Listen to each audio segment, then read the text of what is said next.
Bismillahirrahmanirrahim. Assalamualaikum warahmatullahi wabarakatuh. Alhamdulillahirabbil alamin. Wassalatu wassalamu ala asyrofil anbiya'i wal mursalin. Sayyidina Muhammadin wa ala alihi wa sahbihi wa man tabi'ahum bi ihsan ila yaumiddin. Rabbi shrah li sadri wa yassir li amri wahlul 'uqdatam min lisani yafqahu qawli. Para asatiz, para tokoh masyarakat, para hujjah dan seluruh jamaah salat subuh di Masjid Baitul Salam Puri Mas Depok yang semoga selalu dimuliakan Allah Subhanahu wa taala. Syukur alhamdulillah pada subuh ini kita kembali diberikan kesempatan untuk menghirup udara segar dalam keimanan, kemudian bersimpuh bermunajat kepadanya di masjid yang mulia ini, kemudian dilanjutkan dengan mengenal lebih dalam Allah Subhanahu wa taala melalui penjelasan dirinya sebagaimana dinyatakan di dalam Al-Qur'an. Dalam kesempatan ini kita akan mengkaji tentang nama Allah As-Sami'ul Alim. Sebelumnya kita mengenal Allah, mengenalkan dirinya dengan nama Ar-Rahman Ar-Rahim, kemudian At-Tawwabur Rahim, kemudian Wasi'un Alim, kemudian Al-Alimul Hakim. Maka sekarang kita mengenal Allah dengan namanya As-Sami'ul Alim, sebagaimana yang kita temukan di dalam surah Al-Baqarah ayat 127. Ini As-Sami'ul Alim ini Allah Subhanahu wa taala tampilkan melalui ucapan Nabi Ibrahim alaihissalam dan doanya. Berarti Nabi Ibrahim alaihissalam adalah orang yang diberikan kemuliaan oleh Allah untuk mengenal Allah dengan namanya yang agung.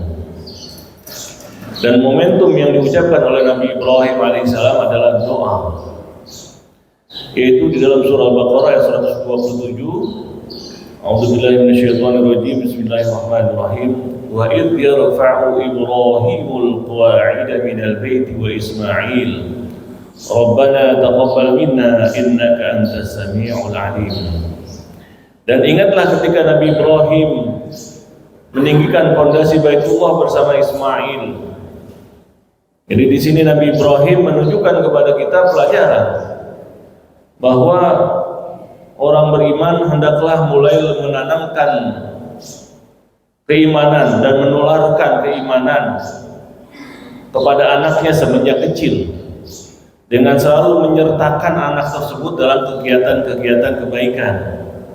Apakah itu sholat, apakah itu bersedekah, apa berpuasa, berkata baik, membantu orang, bermuka cerah,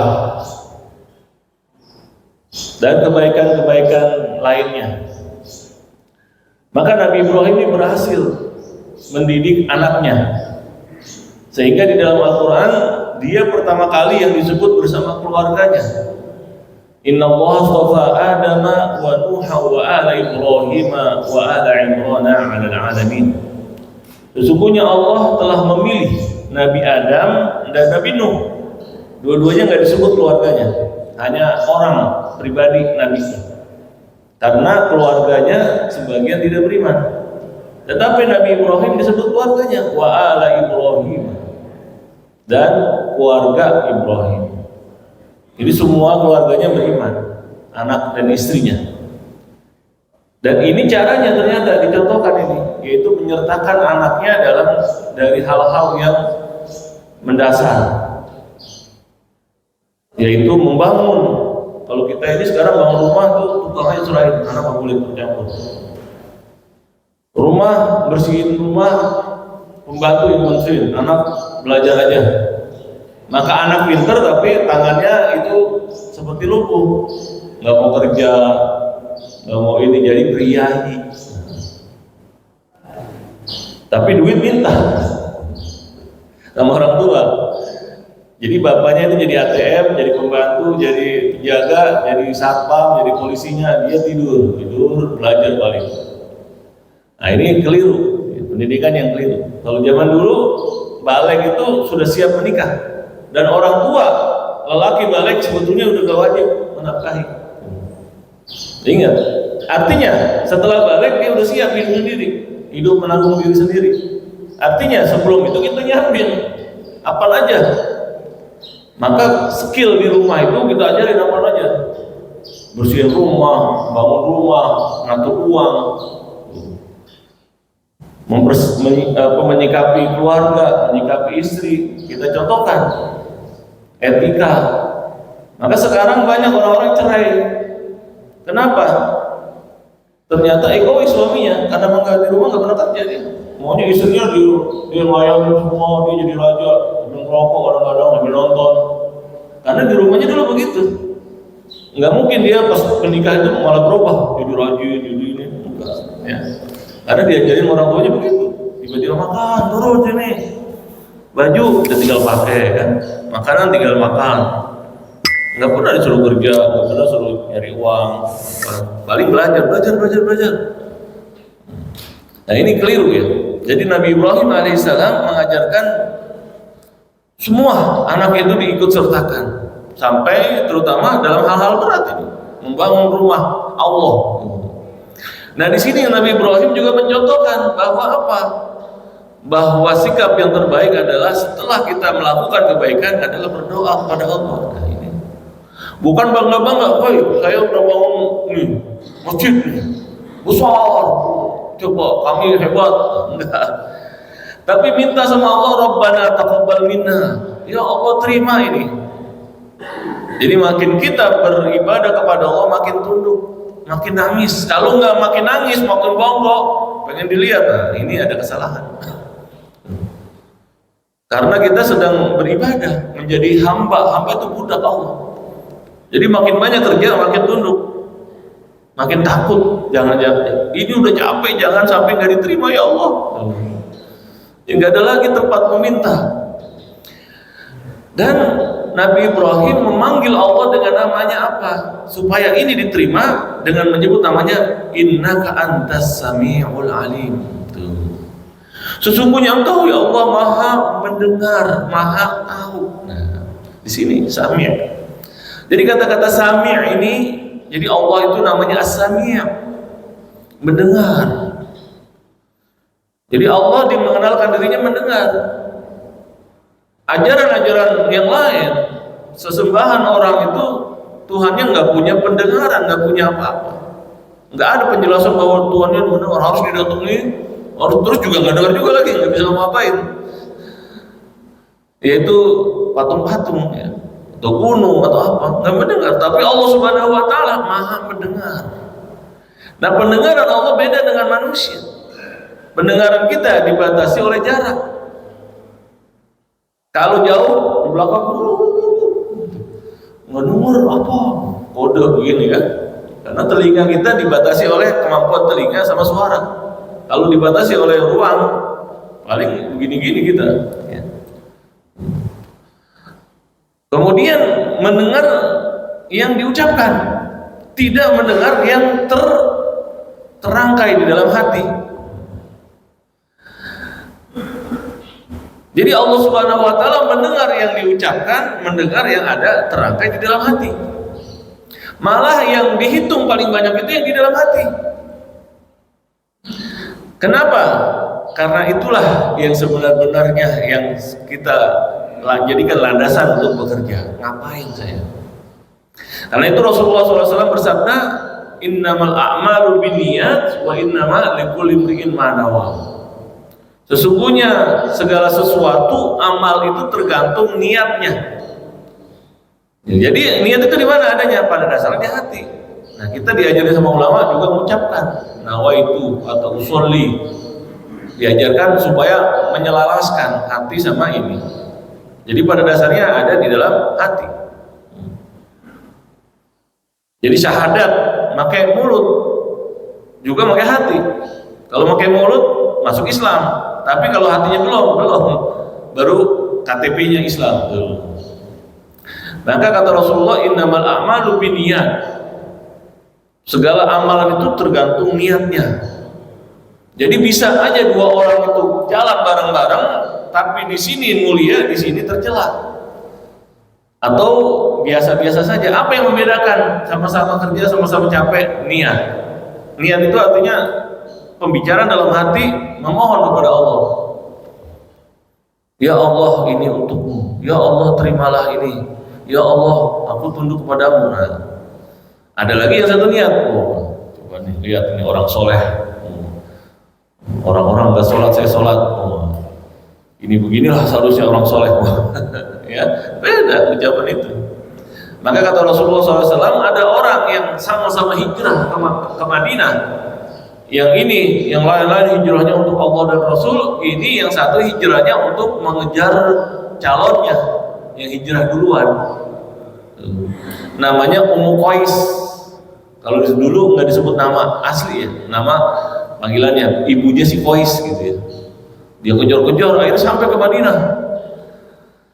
Maka kata Rasulullah SAW, kalau ini namanya muhajir Ummi Qais, hijrah untuk nemuin Ummu Qais buat menikah. Nggak dapat pahala hijrah dia, nggak dapat pahala hijrah. Yang lain-lain dapat pahala hijrah. Nah, ini jadi pelajaran. Ya. Nah, di sini Nabi Ibrahim menyebut nama Allah, innaka antas sami'ul alim. Ya Allah, Engkau maha mendengar dan maha tahu. Mendengar yang kami ucapkan. Tuh. Jadi ketika kita kerja, doa kita, ya Allah, ini saya capek, saya lelah, saya nggak ada batu, saya nggak ada bahan, saya panas, nggak ada air. Allah mengetahui. Tetapi keluhan atau kondisi itu tidak menyurutkan Nabi Ibrahim dan Nabi Ismail untuk terus bekerja. Dan inilah rahasia para nabi-nabi dan orang solihin adalah apa? Dalam situasi yang paling sulit, mereka makin dalam tunduknya, mohonnya, doanya kepada Allah. Dan disinilah letaknya orang diangkat derajatnya, yaitu di dalam kesulitan dia makin tunduk kepada Allah. Tetapi nanti Rasulullah juga mengajarkan, uzkurullaha fir raha yadhkurkum fi syiddah. Ingatlah Allah dalam kondisi lagi senang, nanti dalam kondisi sulit Allah juga kenal kamu. Gitu. Jadi lagi sehat, lagi menjabat, lagi punya uang, zikir kepada Allah. Tetapi rasa zikir kita dalam kondisi sehat sama sakit beda. Doa kita saat mendesak sama saat biasa-biasa saja beda. Saat senang paling, ya Allah minta ini, jadi nyantai gitu. Tetapi kondisi ketika mendesak, nangis. Contohnya Nabi Ibrahim alaihissalam. Jadi Nabi Ibrahim itu doanya pendek saja. Ketika beliau itu lari dari kejaran orang-orang Fir'aun, karena beliau tertuduh membunuh, membela kaumnya, dibelain ke sini, mati orangnya. Maka dia lari. Akhirnya sampai ke daerah Madian kalau tidak salah, iya Madian. Maka di situ sedang melihat orang-orang sedang mengasih minum gembala. Sementara Nabi Musa alaihissalam itu nggak kenal siapa-siapa. Maka di bawah pohon sambil senderan, nggak punya uang, nggak punya apa, nggak punya perbekalan, orang pelarian. Maka doanya, Rabbi inni lima anzalta ilayya min khairin fakir. Doanya pendek aja, Rabbi inni lima anzalta ilayya min khairin fakir. Ya Allah, aku sangat perlu bantuanmu, apa saja lah, semua. Kenapa emang gak punya apa-apa? Nabi Musa alaihissalam tuh.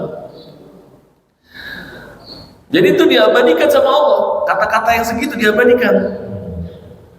Doa yang pendek tapi momentumnya sangat spesial, yaitu gak punya apa-apa. Jadi ini pelajaran bagi kita. Kondisi kita lagi lemah, lagi terhina, lagi dikucilkan, lagi dimusuhi, doa. Kita lagi perjalanan, doa. Karena inna safar minal adab, perjalanan itu juga seperti penderitaan, bagian dari penderitaan. Ya susah kan kemana-mana. Kita nggak bisa kayak di rumah, kopi, kamar kecil, makan ada. Kalau jalan lagi di bus kan bareng-bareng, diem, ya kan. kan. Mau kemana waktu susah, ya. Minum paling nggak seadanya, capek dan seterusnya. Maka saat itulah kita berdoa. Apalagi jauh, sekolah jauh, atau haji, atau umroh, atau kemana aja. Maka saat itu berdoa makbul. Atau kondisi sakit, atau kondisi tertipu, kondisi dikalahkan. Jadi manusia pada dasarnya ada dua hari. Ada hari senang, ada hari susah. Semua mengalami, siapa aja, Nabi dan Rasul mengalami, dikucilkan, dipuji,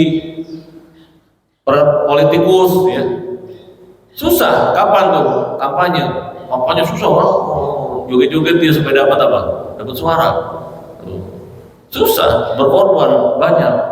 Terus senang ketika menjabat, nah, misalnya. Ada yang makin susah kalah, ya, berkorban kalah juga, makin susah, ya, misalnya. Jadi semua mengalami itu, siapa aja. Pengusaha juga demikian. Oh, dulu saya susah, harus begini, makannya begini. Sekarang enak, ya. Jadi semua mengalami hal itu, ya. Semua mengalami hal itu. Maka posisi terbaik adalah ketika kita kondisi yang seperti itu berdoa kepada Allah. Tetap nggak goyah kita. Ini dicontohkan kemudian oleh Rasulullah SAW. Yaitu ketika apa? Ketika di titik yang paling berat, sudah dimusuhi di Mekah, udah belasan tahun, istrinya meninggal, pamannya meninggal, pengikutnya diblokade, nggak bisa makan. Kemudian berusaha mencari jalan keluar ke Taif, sampai Taif belum apa-apa ditipukin, sampai berdarah-darah. Cuma dibantu sama pembantunya, ditemenin berdua-dua gitu. Ditipukan sampai berdarah. Duduk di bawah pohon sampai dikasih oleh Adas, dikasih anggur. Kesian sama Rasulullah. Tetapi Rasulullah saat itu apa? Ada malaikat, ada penjaga gunung meminta izin. Ya Rasulullah, kita panas juga nih melihat ini. Rasulullah orang muda diginiin. Kami siap menebalikan gunung buat nimpukin orang Taif. Kita balikin tuh orang Taif. Maka kata Rasulullah, saya diutus bukan untuk dendam, untuk apa. Kalau bunuh-bunuh mah gampang. Kalau cuma menghancurin manusia mah gampang. Allah itu nggak pakai ini juga ada waktunya hancur gitu. Jadi tujuan kita bukan bunuh orang kafir, bukan bunuh orang Yahudi, Nasrani, bukan. Adalah menyebarkan sebanyak mungkin nikmat ini dan barang-barang masuk surga. Maka kata Rasulullah, saya bukan tujuan itu. Seandainya mereka nggak terima, saya harap keturunannya. Jadi Rasulullah nggak ada rasa marah dendam di situ. Kalau dendam marah langsung selesai, beres. Ya. Orang kafir itu kalau mau itu selesai, gampang. Semua malaikat itu diperintahkan tunduk pada Rasulullah. Maka doanya saat itu Rasulullah apa itu? Allahumma inni ashku basi wa huzni wa qillati hilati wa hawani ala nas. Cuma ngadu aja, ya Rasulullah, saya kondisinya begini, saya udah lemah, saya dihina manusia, saya bingung ngapain lagi gitu. Tetapi bukannya baloslah mereka, bukan. Illam yakun bika ghadabun alayya fala ubali. Tetapi kalau engkau tidak murka kepadaku, aku tidak ada masalah sama mereka. Jadi saya nggak dendam, nggak sakit, nggak apa ya Rasulullah, ya Allah. Yang penting engkau tidak murka. Bayangkan. Jadi Rasulullah SAW mintanya begitu. Jadi yang aku takut adalah kemurkaanmu, bahwa aku belum menjalankan tugas dengan benar.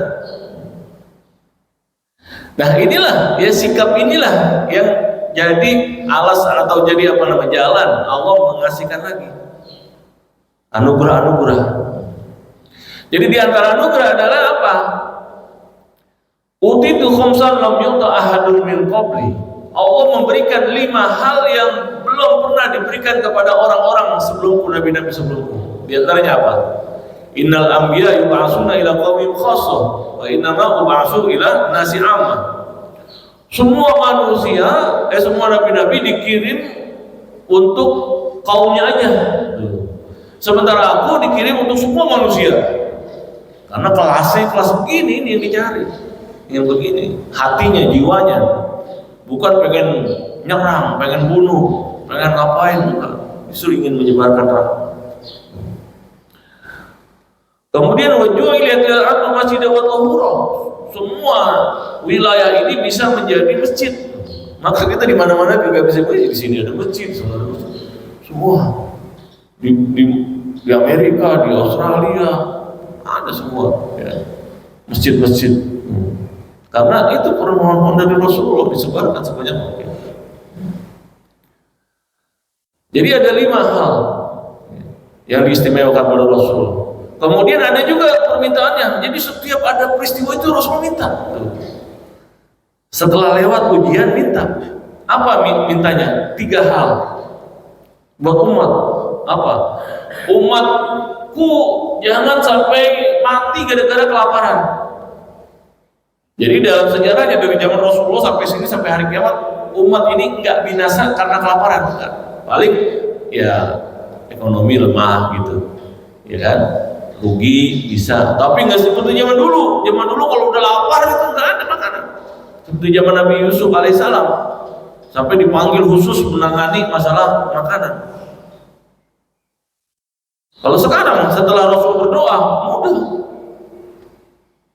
Semua ada padi, apa tuh macam-macam pangan itu, ada singkong, ada tepung, ada apa namanya, ada ubi, ada sorghum, wah banyak, ya. Ada sagu, asal mau, ya. Melimpah, karena doanya Rasulullah itu.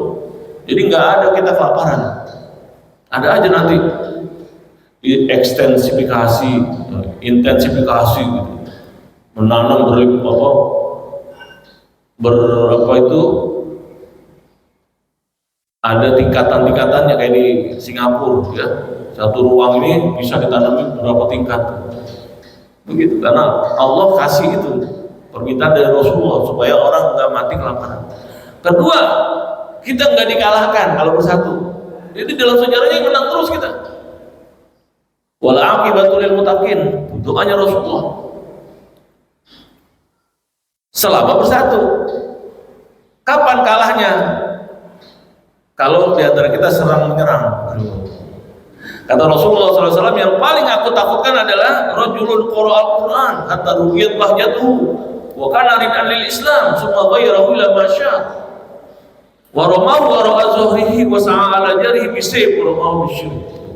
Yang aku khawatirkan nih orang baru belajar Quran, udah mulai enak bacanya, udah mulai senang sama Islam, tetapi kemudian berubah. Karena ilmunya kurang, malah dia jadi galak sama tetangga, ngejar-ngejar tetangga, sambil nuduh-nuduh syirik, itu yang paling takut Rasul. Jadi menilai-nilai orang beragama buat menyerang orang, itu dikit-dikit syirik, sesat, bid'ah. Ini yang paling takutkan oleh Rasulullah, dan itu yang jarang disebut oleh orang, ya, jarang disebut, karena banyak yang kena kalau hadis itu disebut tuh. Jadi yang Rasul khawatirkan itu. Jadi yang ketiga, yang tidak yang tidak dikabulkan itu apa? Yang tidak dikabulkan adalah antara sesama Muslim saling serang, itu nggak dikabulkan. Artinya nggak dijamin, karena itu usaha sendiri kalau itu tergantung sikap kamu kan, sikap kita kan. Kalau kita baik-baik sama Muslim tenang. Tapi kalau kita aja pada galak ya udah pada berkelahi itu antara anggota organisasi, ada anggota mazhab, ada anggota apa, ada daerah, ya kan? Bisa aja. Maka itu memang nggak dijamin. Maka yang terjadi kata Rasulullah SAW, inna syaitan qad ya'isa ayyuha pada fi jaziratil Arab. Jadi setan itu udah frustasi buat disembah lagi. Jadi kesyirikan itu sebetulnya sudah dijamin, udah hilang dari jazirah Arab itu. Nggak mungkin timbul lagi. Mungkin ada 1-2 orang, tetapi untuk berpuasa lagi syirik itu udah nggak ada. Kalau dia isa, maka yang sisa apa? Setan itu masih melakukan at-tahrish bima bainahu, mengadu domba. Maka jadilah jazirah Arab itu berapa negara di situ, atau Arab itu berapa negara? Karena diadu domba gampang kena, diatur sama orang Eropa. Mesir, Libya, Arab Saudi, Suriah, Lebanon, apalagi Irak, Iran, dulu satu. Jadi setan itu tinggal itu memang sisa yang dia bisa lakukan. Kalau itu yang paling gencar itu. Semua pada berlomba-lomba buat mengadu domba negara-negara Islam. Tahrish memang. Karena setan sisanya itu. Kalau kesyirikan justru nggak bisa. Yang ada orang nuduh syirik. Nah itu yang nuduh syirik. Dan itu yang dikhawatirkan oleh Rasulullah SAW. Nah disinilah Nabi Ibrahim alaihissalam meminta dengan menyebut nama Allah. Innaka antas sami'ul alim. Ya Allah, Engkau maha mendengar, maha tahu. Jadi Allah Subhanahu wa taala mendengar di hati kita, mendengar yang ada diucapkan kita. Dan momentum yang terbaik bagi manusia adalah berdoa, mohon, ucap, gunakan mulut itu untuk minta sama Allah. Dan Allah Subhanahu wa taala menghargai sangat tinggi setiap kata-kata yang isinya doa kepada Allah. Tidak ada doa yang ditolak oleh Allah, nggak ada. Yang ada adalah doa yang dikabulkan sekaligus ayu ajallahu da'watahu. Yang kedua, doa ayusrif anhu ma mislahu min su. Kita dijaga dari bencana gara-gara doa yang seharusnya hancur mobilnya tapi cuma lecet tuh. Yang seharusnya kebakaran tapi kemudian cuma korsleting doang atau macet. Atau kita ketabrak kereta tapi cuman rusak apa? Cuman rusak rem misalnya. Jadi itu dijaga oleh Allah Subhanahu wa taala dengan doa. Ada orang yang saya baca di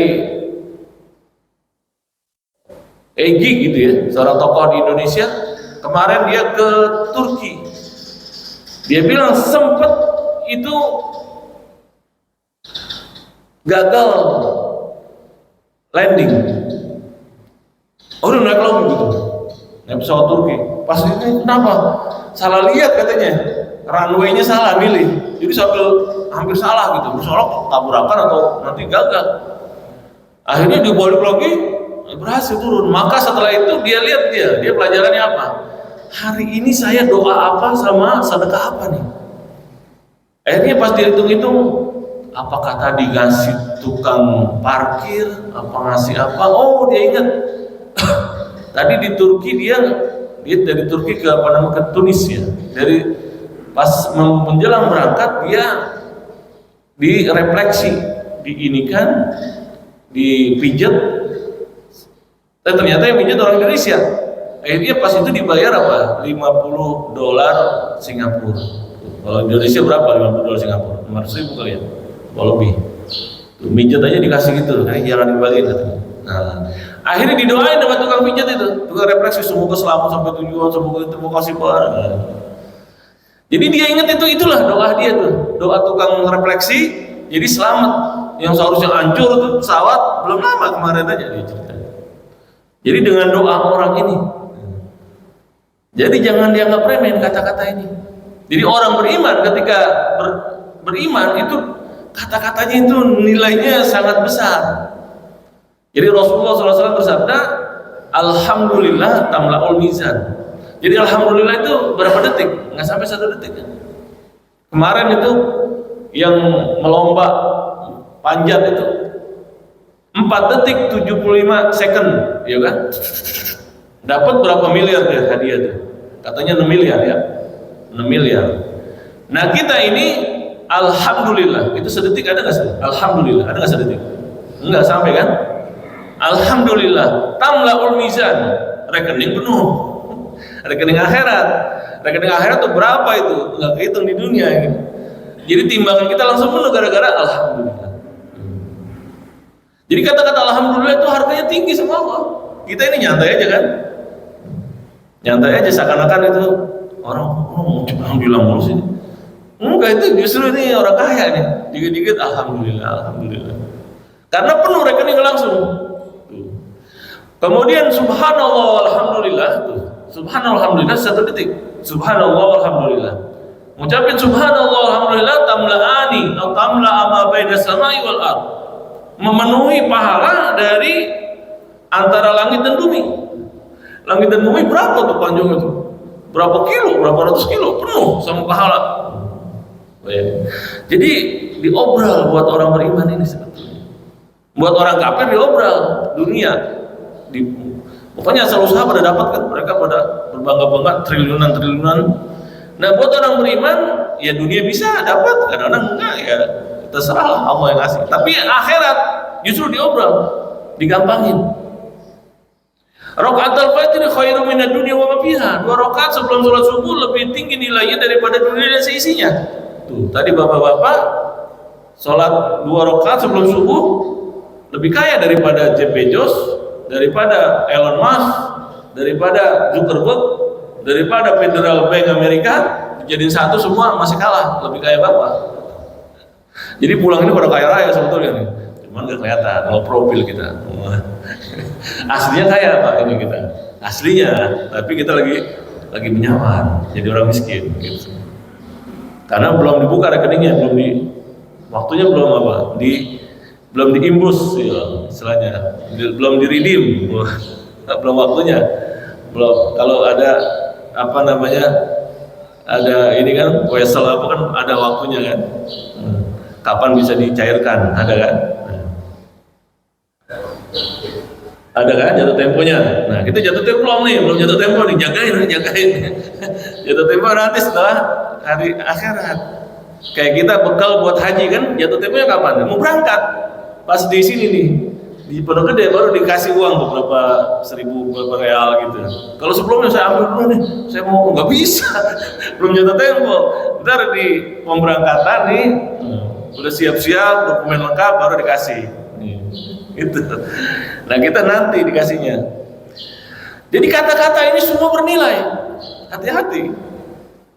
Jadi karena itu Rasulullah SAW mengajarkan setiap momentum itu kalau nggak berzikir, kalau nggak berdoa. Kita kebanyakan ini obral kata-kata, ngobrol, ya. Atau kata-kata buruk ngomongin orang, ya kan?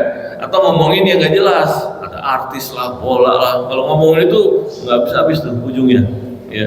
Atau politik ya, bukan politikus, bukan, tapi paling senang ngomongin politik, ya. Padahal ada yang lebih berharga, itu apa? Kalau nggak zikir, doa. Dan semua doa kita dikabulkan tadi, cuman begitu. Ya. Yang tadi ayyusraf anhu ma mislahu min su, yang ketiga ayyadakhirahu lahu fil jannah. Yang ketiga disimpan di surga. Jadi doa kita pasti dikabulkan, cuman waktunya kapan? Yang jelas kalau nggak kelihatan sekarang di surga berarti sudah tinggal dicairkan. Atau kalau nggak zikir, sama juga begitu tadi nilainya segitu. Skalanya begitu tuh. Doa atau ibadah skalanya begitu. 2 menit, 3 menit sholat tuh tadi 2 rakaat, harganya tadi dunia dan seisinya. Itu kelas kita nih. Orang beriman seharusnya. Karena itu orang beriman itu nggak pernah merasa kecil di hadapan orang kaya, di hadapan orang kafir, di hadapan orang berkuasa. Enggak, kita orang kaya, orang dimuliakan oleh Allah. Jangan meremehkan diri kita. Jangan merendahkan kepada orang dunia. Harus percaya diri, tapi bukan sombong. Ya, harus percaya sama janji Allah. Nah ini yang dicontohkan oleh Nabi Ibrahim. Semua yang saya minta ya Allah tadi, tangisan saya, rintihan saya, Engkau tahu ya Allah. Karena Engkau Maha Pendengar, maka terima ya Allah. Jadi sikap orang beriman adalah banyak berdoa dan menangis. Para nabi-nabi itu isinya tangisan. Nabi-nabi itu bukan orang yang dimanja, tapi dikasih cobaan. Maka kita ketika ada cobaan itu berarti kesempatan. Kalau kita dengan kacamata keimanan, bukan kesian banget ya dia dicoba, dia miskin banget, ya kesian banget ya dia cuma jadi pegawai rendahan. Jadi kita dalam posisi yang paling rendah pun kita tetap merasa itu kesempatan. Ya Allah, saya direndahkan, posisi paling rendah, tapi saya minta kedudukan yang mulia di sisimu ya Allah. Dan nangis. Ya Allah, duitnya cuma segini di kantong. Mohon Tuhan diberikan rezeki dan diberikan kekayaan juga di akhirat. Jadi dunia kita minta, di akhirat kita minta. Dan disitulah kita menangis. Jadi membedakan kita sama yang lain adalah tangisan kita di malam-malam yang gelap. Karena di situ kita minta langsung pada Allah. Bukan kita lagi di depan orang dengan kusuk. Oh, ambil lihat. Udah gagah banget. Bajunya baru apa? Nah, itu. Jadi kalau di depan orang hati kita ini masih apa? Masih ada goyangnya. Tapi di dalam malam-malam nggak ada orang. Nah itulah. Nangis gak kita itu? Kalau kita nangis, nah, alhamdulillah. Bisa nangis di hadapan Allah, maka air mata kita itu harganya lebih besar daripada mutiara, daripada berlian, daripada emas dan sebagainya. Karena itu yang berharga. Di dalam hadis dikatakan orang-orang yang matanya tidak kena api neraka adalah diantaranya adalah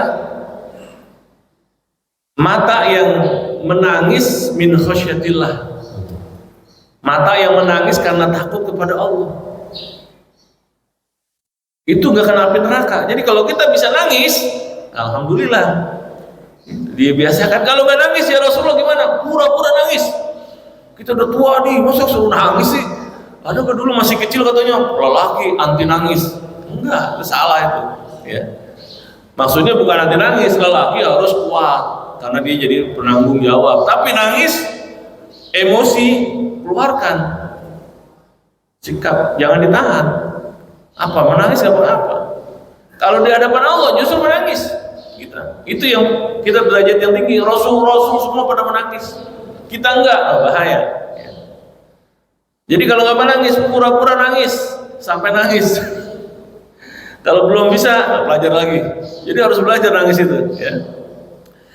Jadi Rabbana taqabbal minna innaka antas samiul alim. Ya Allah, terimalah kami dari kami karena Engkau Maha mendengar dan Maha tahu semua kondisi kami. Gak usah pakai ceritain.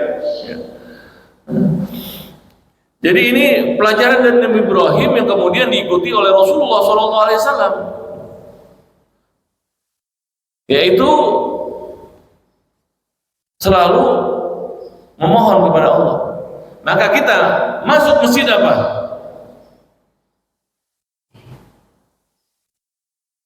Masuk masjid apa kita doanya? Allahumma firli junubi waftahli abwaaba rahmatik. Masuk masjid. Keluar masjid apa? Allahumma firli junubi waftahli abwaaba fadlik. Jadi masuk doa, keluar doa.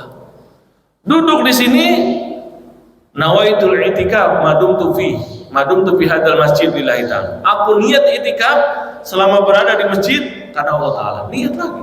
Tadi doa, kalau enggak niat. Jadi selama kita duduk di masjid ini karena niat i'tikaf, maka argo jalan. Tuh. Tadi sholat 2 rakaat sebelum subuh, argo jalan. Kemudian sholat subuh berjamaah, argo jalan. Kemudian pengajian, argo jalan. Jadi sekali duduk kita ini berapa pahala? Berapa pahala? Kaya kita pulang itu pada kaya. Apalagi pas jalannya. Jadi para ulama ini ketika ingin melakukan sesuatu, mereka ini menambah niat. Jadi sholat itu boleh niatnya yang sholat sunnah ya, niatnya banyak, boleh. Tadi datang ke sini sebelum subuh, maka diniatkan sholat tahiyatul masjid, kemudian sholat taubat, kemudian sholat malam, boleh aja. Jadi berapa niat tuh satu sholat. Kemudian jalannya diniatkan buat sholat jamaah, buat menghadap Allah, buat ketemu teman-teman, silaturahmi, buat apa? Pengajian, buat berzikir, wah. Jadi sekali jalan itu kita pahalanya banyak tuh sekali jalan. Karena niatnya banyak sekaligus. Jadi itu melatih niat.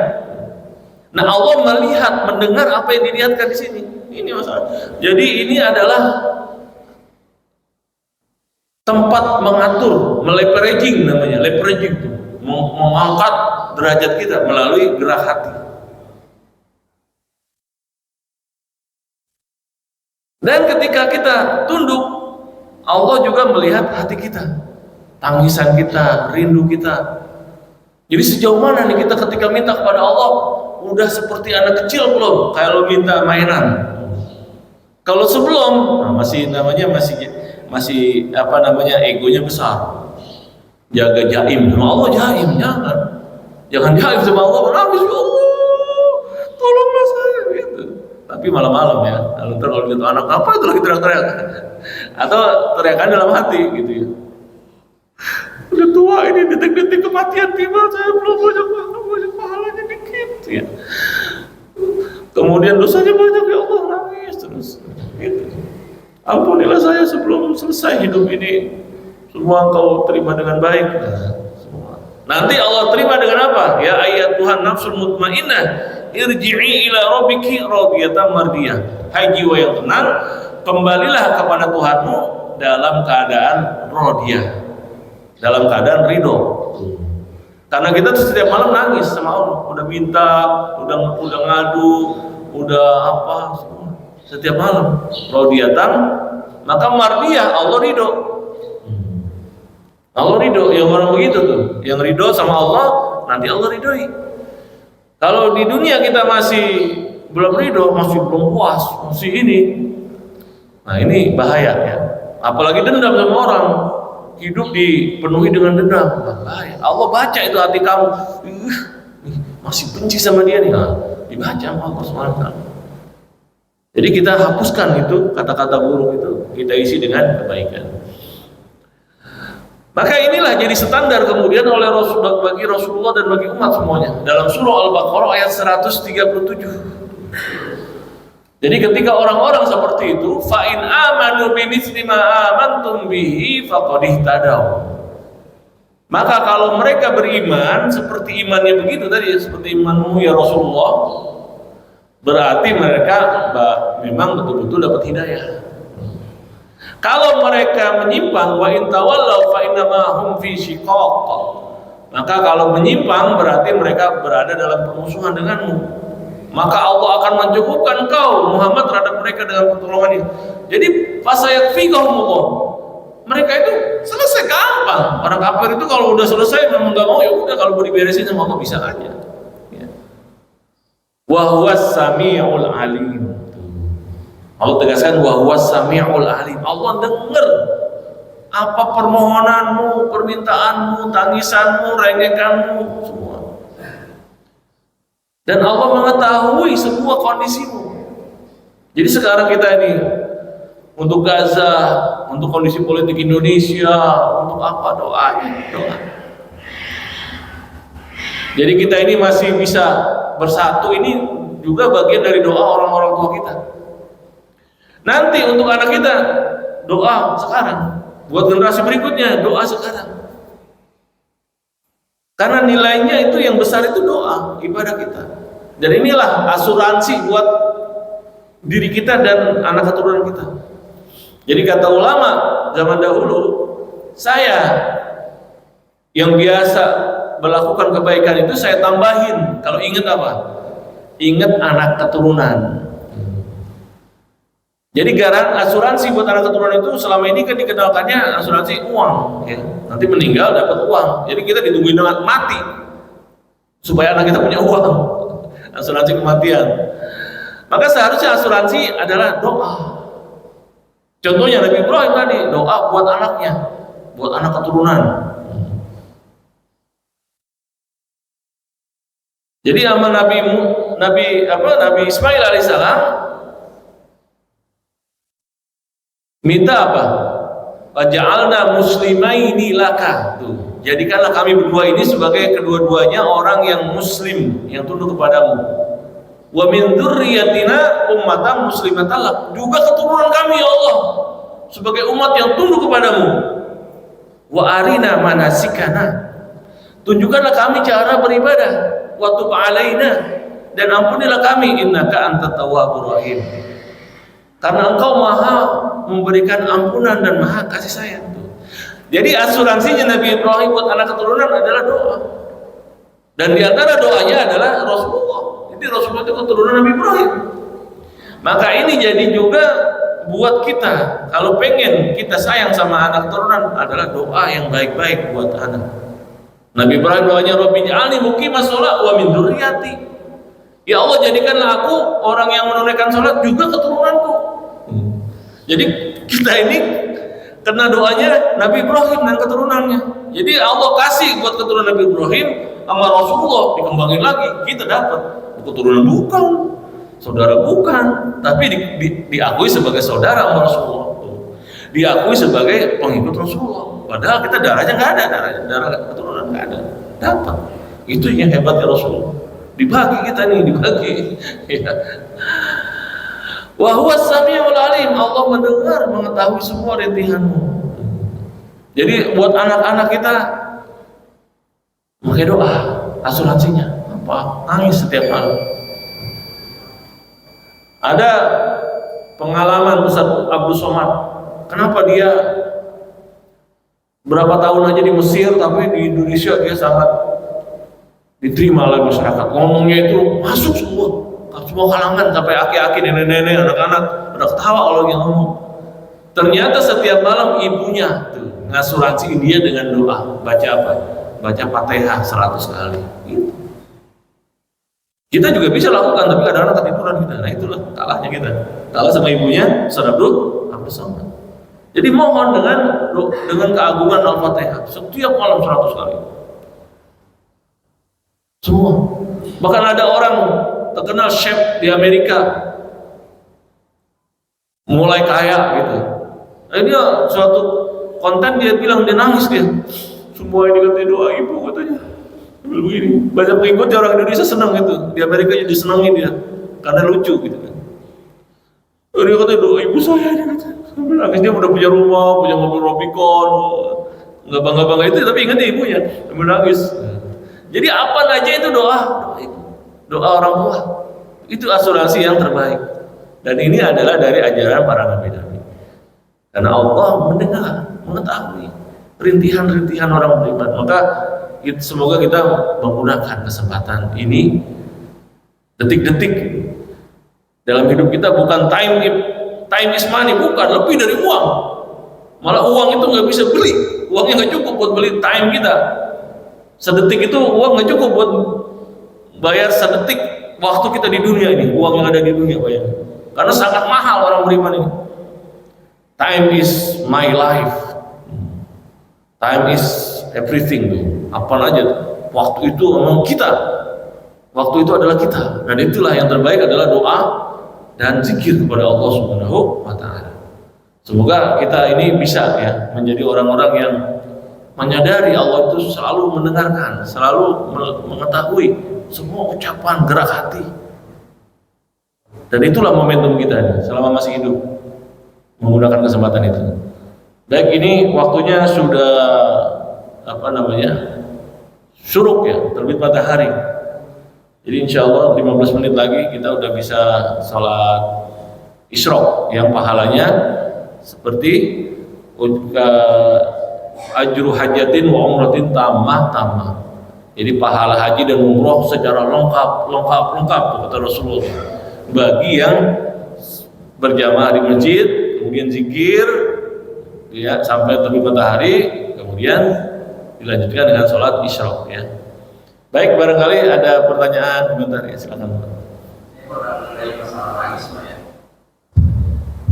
Masalah lagi saya pernah ngalamin bahwa misalnya jahat ya masakan muda lah ya, bisa susah banget dari kerjaan ya, sampai saya suatu hari di daerah saya nangis, apa lemahnya saya gitu, karena saya ketika lumayan khusus berlaku ya juga.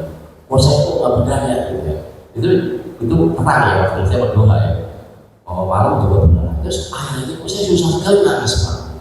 Maksudnya setelah saya nangis tuh dapat kerjaan gitu. Ini yang kita ya agak kalau gitu ya. Begitu tapi belakangan ini setelah dewasa gitu, setelah selama saya besar sampai sekarang punya cucu 3 gitu. Saya tuh kok sebenarnya banyak dosa ya. Susah nangis, pengen nangis itu susah. Baik duhanya maupun gitu. Apakah ini nilai agama saya korosot gitu ya. Itu juga lagi seperti di musola saya kok jangan pernah gitu ada dunia tuh kok gak berdaya gitu. Itu doa itu usul paham itu benar. Saya gak pernah nangis lagi Bahkan waktu kemarin ibu saya meninggal, bapak saya kakak saya baru keluar air mata. Kakak saya meninggal kemarin baru mulai bayi, meninggal kakak kandung saya. Saya nggak ngerti saya bingung gitu. Apa saya ini udah ngaco gitu? Gimana saya gitu ya? Kenapa? Gitu menurut bapak. Ya. Terima kasih. Baik. Jadi bagaimana supaya kita menangis? Nah.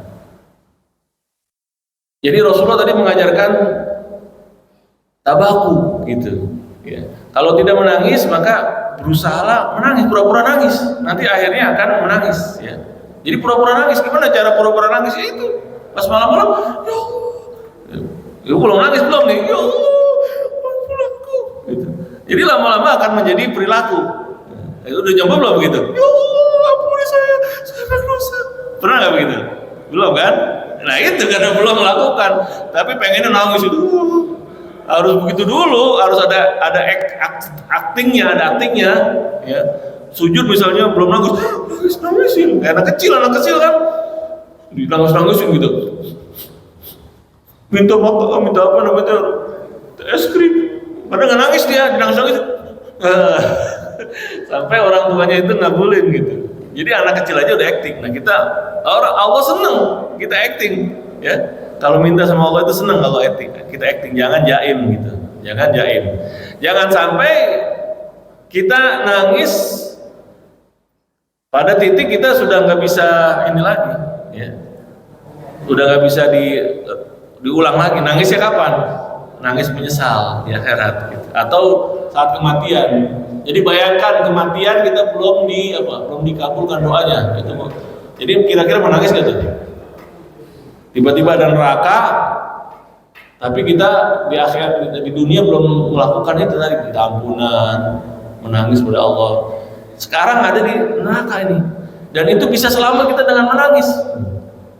Nauzubillah kan. Maka daripada kita ke situ, mendingan kita pura-pura nangis lah. Jadi penyelamat kita adalah tangisan kita. Ya Allah kasih alasan buat menyelamatin kita karena pernah menangis.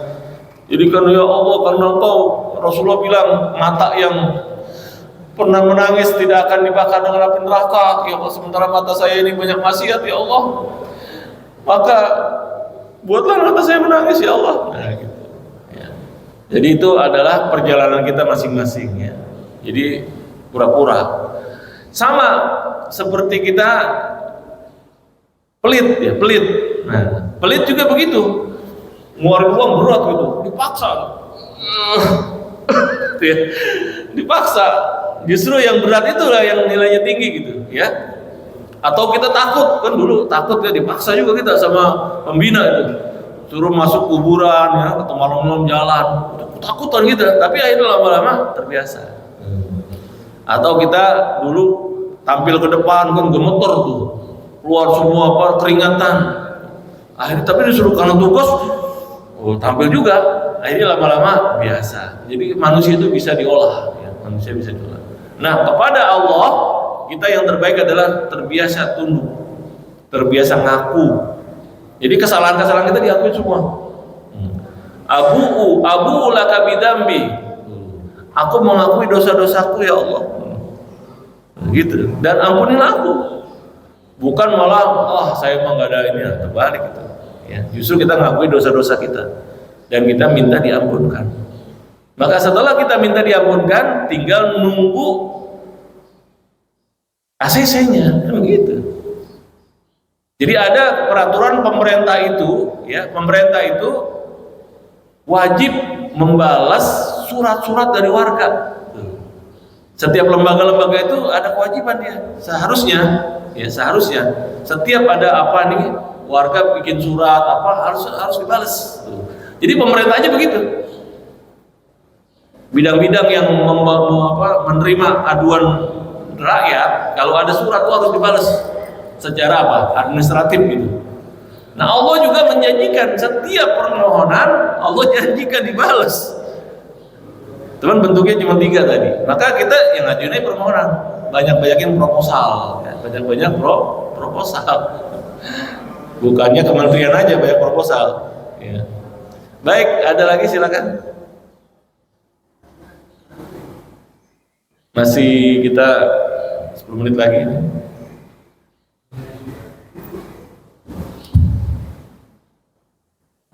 Ini diminum ya.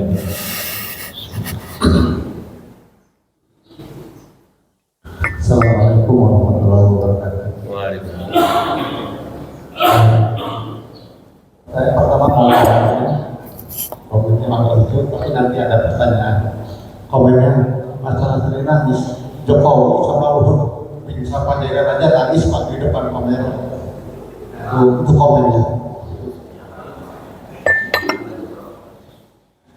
Terus pertanyaannya, tadi dikisahkan waktu di awal hijrah Rasulullah bertanya, dia dianiaya ya. Terus dia tidak berusaha untuk membahas, walaupun dia punya kekuasaan untuk melakukan pembahasan. Tapi beberapa tahun kemudian Rasulullah berperang, ada perang. Nah pertanyaannya, Rasulullah berperang itu ikut-ikutan atau dia mengajak muslimin untuk berperang? Kalau nanti jawabannya Rasulullah itu mengajak berperang, alasan apa yang bagus untuk mengajak umat muslim itu untuk berperang? Sekian, Assalamualaikum warahmatullahi wabarakatuh. Waalaikumsalam warahmatullahi wabarakatuh. Ya, yang pertama no comment ya. Ya artinya masa kalah mah itu, kalau bidang itu kita kalah kan. Nah, untuk mendapatkan simpati ya orang pura-pura nangis ya. Apalagi untuk dapetin Allah, kita harusnya lebih pandai lagi bersandiwara, berdrama depan Allah. Ya, nanti Allah kasih itu. Yang kedua, jadi Rasulullah SAW itu ketika di Makkah tidak melawan. Kemudian di Madinah, di Taif juga tidak melawan. Kemudian di Madinah juga belum melawan. Sampai kapan? Udina. Tuh, sampai datang kata-kata udina, diizinkan dalam Al-Quran, diizinkan.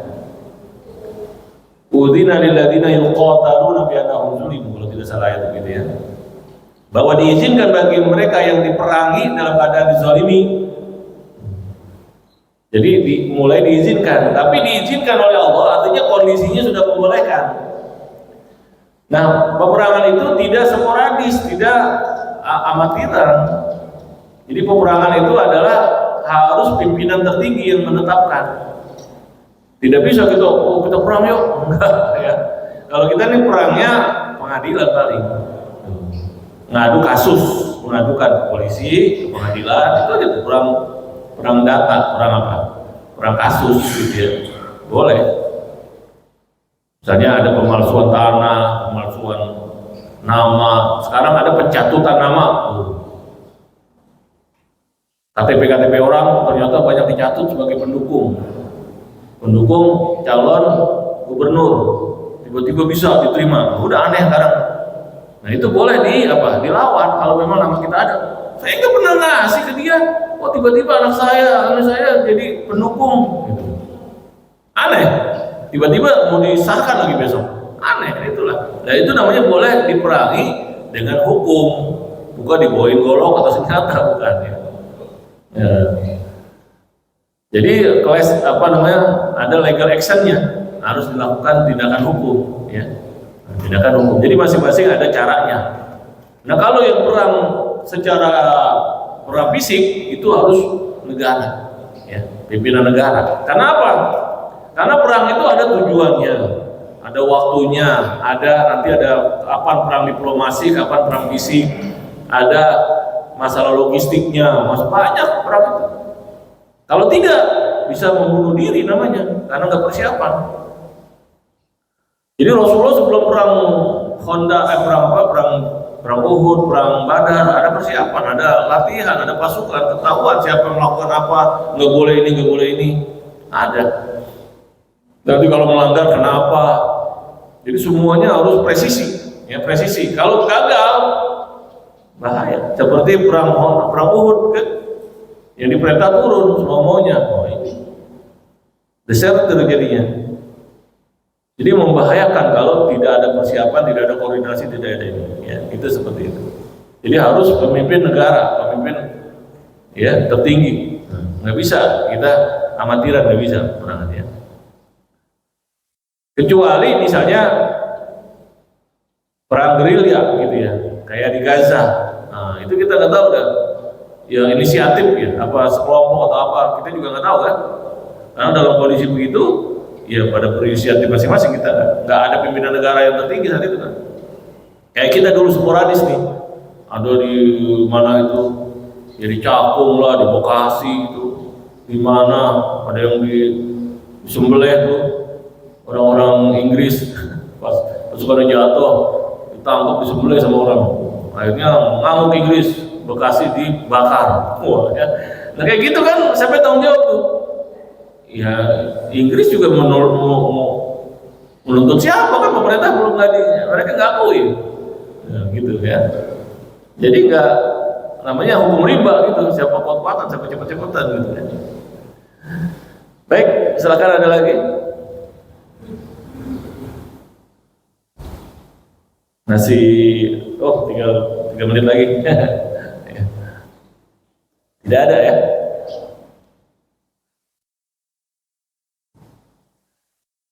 Ya jadi ilmu hati ini, hati yang tergetar ketika berdoa kepada Allah, yang menangis kepada Allah, itu adalah hati yang hanya dibuka bagi orang beriman. Jadi jangan dianggap remeh keimanan kita ini. Jadi orang-orang kafir itu nggak tahu ilmu hati, ilmu nangis kepada Allah, ilmu minta merintih kepada Allah, ilmu getar ketika berzikir, nggak ada mereka. Jadi karena itu mereka aneh kalau lihat orang Islam itu gitu, karena itu hanya dibukakan bagi orang beriman.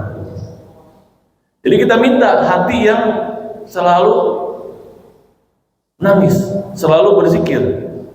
Karena itu di dalam Al-Quran dikatakan ala bidzikrillahi tatmainnul qulub. Ketahuilah dengan zikir kepada Allah hati akan tenang. Jadi makanannya adalah zikir, hati yang udah dibuka sama Allah. Maka membuka hati itu dengan banyak zikir.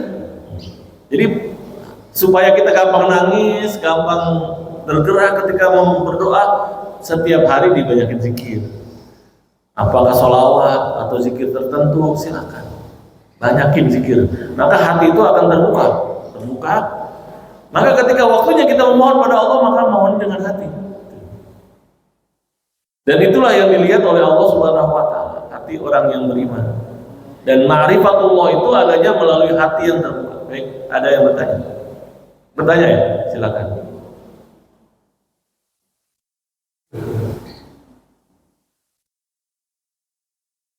Assalamualaikum warahmatullahi wabarakatuh. Waalaikumsalam warahmatullahi wabarakatuh.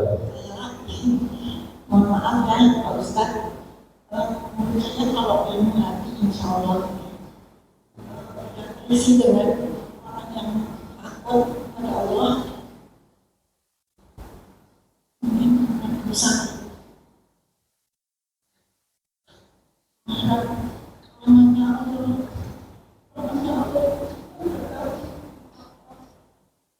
masing-masing orang itu nangis.